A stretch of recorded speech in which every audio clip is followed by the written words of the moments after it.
최병성 리포트. 처참한 용인시의 모습. 어쩌다 이렇게 됐나. 숲이 도려낸 듯 왕창 사라졌다. 집중호우가 예보된 7월 초 장마철임에도 붉은 황토빛 속살을 그대로 드러낸다. 이곳은 경기도 용인시 보라산 정상을 향해 시민들이 오가던 등산로였다. 그러나 능선을 따라 위치했던 등산로마저 막 개발 앞에 사라졌다. 심지어 등산로 너머까지 나무를 베어내고 파헤쳤다. 전원주택을 짓겠다며 숲을 전멸시키는 일이 용인시 곳곳에서 반복되고 있다. 필자는 지난 2019년 용인시 난개발조사특별위원회 위원장으로서 난개발 방지를 위한 개선안을 마련하여 용인시에 제시한 바 있다. 산사태 등의 재난을 방지하기 위해 경사도 기준 강화를 비롯해 능선으로부터 최소한의 이격거리 기준을 둘 것을 요청했다. 그러나 용인시의 난개발은 여전히 진행 중이다. 이 난개발 현장은 전임 백군기 시장 때 허가가 난 곳이다. 벌목이 한창이던 지난 2022년 1월, 당시 부시장에게 전화를 걸어 이곳의 인허가 상황을 물었다. 용인시청이 아니라 해당 구청에서 인허가가 나갔다며 구청에 확인해보니 동일한 사업에 해당되지만 사업자를 여러 명으로 나눠 인허가 받는 쪼개기로 확인했다고 알려줬다. 쪼개기란 용인시뿐 아니라 전국 전원주택 건축에서 주로 사용되는 편법이다. 난개발 방지를 공약으로 내세워 시장에 당선되었던 백군기 당시 시장에게 전화했다. 시민들의 안전을 위한 최소 등산로만이라도 보전을 요청했다. 그러나 용인시장은 등산로 보전을 위한 어떤 대책도 마련하지 않았다. 시간이 흘러 오늘도 열심히 공사 중이다. 그가 내세웠던 난개발 방지 공약은 공연불이었음을 확인했을 뿐이었다. 마치 영화 트랜스포머가 연상되는 중장비들이 굉음을 울리고 있는 현장에선 베어낸 나무들을 트럭에 옮겨 싣는 중이다. 이곳은 숲속의 빌라가 위치했던 보라산 근처다. 예쁘게 지어진 건축물, 집 뒤에 초록숲이 있기에 이곳 빌라로 이사온 사람들이 대부분이다. 그런데 지난 6월 12일 갑자기 집 뒤 숲의 나무들이 모조리 베어졌다. 새들의 고운 노래 대신 중장비의 굉음이, 맑은 공기 대신 황토빛 먼지가 날리고 있다.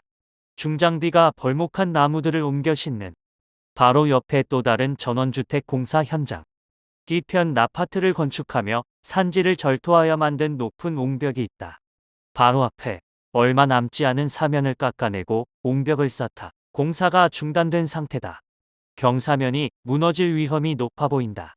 공사장 정문은 굳게 닫혀 있고 유치권 행사 중이니 무단 출입을 금한다는 현수막이 붙어 있다. 유치권 행사 중이란 건축 공사를 작업한 업체가 의뢰한 사람에게서 공사 대금을 받기 위해 유치권을 행사하면서 공사를 중단한 것을 의미한다. 용인시에는 숲을 파먹는 난개발 벌레가 살고 있나? 용인시엔 숲을 파먹는 난개발이라는 벌레가 사는 듯하다.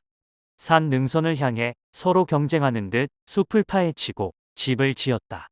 약간의 등산로만 남겨두었다. 이곳은 지속적으로 숲을 파먹는 난개발이 진행 중인 용인시 기흥구 상하동의 전원주택 단지 모습이다. 장마철을 앞둔 지난 1일 현장을 돌아봤다. 이 사진 속에 벌겋게 속살을 보이는 현장 몇 곳이 보인다. 2019년 파헤친 후 지금까지 공사가 중단된 현장들이다. 심지어 2013년 파헤친 후 현재까지 방치 중인 곳도 있다. 유치권 행사 중이라는 현수막이 붙은 공사 중단 현장이 3곳이나 되었다. 가까이 내려가 살펴보았다. 급경사에 산을 깎아 계단을 만들었다. 2019년부터 지금까지 이런 모습이다. 관리용 컨테이너 박스와 견본으로 지어진 주택에도 유치권 행사 중이라는 붉은 현수막이 붙어 있다. 숲을 전멸시키는 전원주택. 용인시 난개발에서 빼놓을 수 없는 현장이 있다. 산 정상부까지 숲을 파헤치고 전원주택들이 들어선 용인시 수지구 고기동의 광교산 난개발 현장이다. 광교산 급경사지의 주택들이 들어서니 위태로운 현장들이 곳곳에서 눈에 띈다. 필자는 고기동 광교산 난개발 현장을 처음 찾은 2018년 이후 지금까지 수시로 살펴보았다. 2019년과 2024년 사진을 비교해보자. 5년의 시간이 흘렀지만 위태롭게 방치된 현장들이 여전히 그대로 남아있다. 그럼에도 새롭게 숲을 파헤치는 막개발이 계속 벌어지고 있다. 지난 6월 17일 고기초등학교 학부모들은 피켓 시위를 벌였다. 도로가 좁은 지역에 급경사에 산을 깎고 들어서는 노인복지주택형 아파트 공사 차량이 학교 앞을 통과하는 것에 대해 학부모들이 반대하고 나섰다. 난개발에 더해 안전위험까지 제기된 곳이다. 공사 현장은 이미 오래전에 벌목이 끝났고 용인시로부터 착공 허가는 물론 최근 실시 계획인가까지 다 떨어진 상태였다. 그동안 용인시는 도로와 학교 등의 상황을 고려하지 않고 인허가를 내줘왔다. 이는 주민과 사업자 간의 갈등으로 이어진다. 그러나 사업자는 공사가 조금 지연될 뿐이다. 대부분의 사업자들이 공사를 방해하는 주민들을 고발하고 길고 지루한 소송전이 이어진다. 결국 사업은 완성되고 재판에 패소한 주민들은 소송 비용 부담과 함께 전과자라는 상처만 얻는다. 난개발에 어린이 안전위험까지. 지난 6월 17일 열린 사업 설명회에 참석했다. 사업자는 학교 정문 앞 도로 대신 최근 개설된 학교 후문 도로로 우회하여 공사 차량들이 이동하고 학생들의 안전을 위해 학교 정문과 후문, 샛길에 신호수 3명 배치하겠다는 안전 대책을 발표했다. 그런데 사업자가 제시한 고기초 후문 쪽으로 우회할 경우 도로 길이만 1.8km에 이른다. 특히 아이들이 많이 오가는 학교 후문과 마을 사이를 통과해야 한다. 이에 반해 학교 정문 앞쪽 도로는 350m다.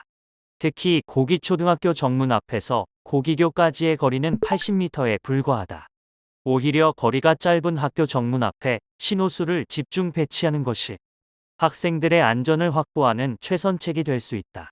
고기초등학교 정문 앞 상황을 살펴보는 잠깐 동안에도 레미콘과 대형 트럭들이 수시로 오가고 있었다.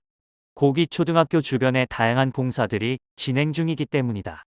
결국 애초에 무분별한 인허가를 내주고 학부모와 사업자 간의 갈등을 조장하는 용인시의 무책임한 인허가 행정이 바뀌어야 한다. 크게 두 가지 방향에서 대책 마련이 시급하다. 첫째, 인허가 단계에서 좀 더 면밀한 기준들을 검토해야 한다. 쉽게 허가를 해준 후 사업자에게 알아서 해결하라고 떠넘기면 주민과 사업자 간의 갈등이 발생하고 결국 주민 피해만 가중시키는 결과를 가져올 뿐이다. 둘째, 인허가 이후 발생한 갈등을 조정할 중재기구가 시급하다. 그동안 용인시는 무분별한 인허가로 발생한 갈등에 대해 어떤 중재 노력도 하지 않았다. 필자가 용인시 난개발조사특별위원회 위원장 자격으로 용인시의 많은 인허가 서류를 살펴보고 찾아오는 피해 주민들의 하소연을 들으며 가장 절실하게 느낀 점이 중재기구의 필요성이었다. 용인시의 잘못된 인허가로 인해 갈등이 발생했다면 이를 적극적으로 푸는 노력 역시 용인시가 감당해야 마땅하다. 인구 100만 특례 도시가 되었으면 그에 걸맞은 행정이 이뤄져야 할 것이다. 기후재난에 대비한 도시계획이 필요하다. 지난 2022년 8월 경기도 여주의 전원주택과 고급 차량들이 산사태로 초토화되었다. 이곳에 사는 주민들은 이런 엄청난 산사태가 발생하리라고는 생각하지 못했다. 많은 물이 흐르는 계곡이 아니었기 때문이다. 이제 어느 곳에서 산사태가 발생할지 예측하기 어렵게 되었다. 산사태로부터 안전이 건축 허가 단계에서 고려해야 할 중요 기준이 되어야 할 것이다. 이는 자연재해가 아니라 자연을 파헤친 결과로 발생하는 인재이기 때문이다. 기후위기로 인해 지금까지 경험해보지 못한 홍수와 산사태와 산불과 지진의 강도가 커지고 있고 이로 인한 재난도 증가하고 있다. 난개발로 인한 주민들의 갈등을 줄이고 도시 경관을 보호하고 기후재난으로부터 안전한 도시가 되기 위해 좀 더 안전한 도시 계획이 필요한 때다.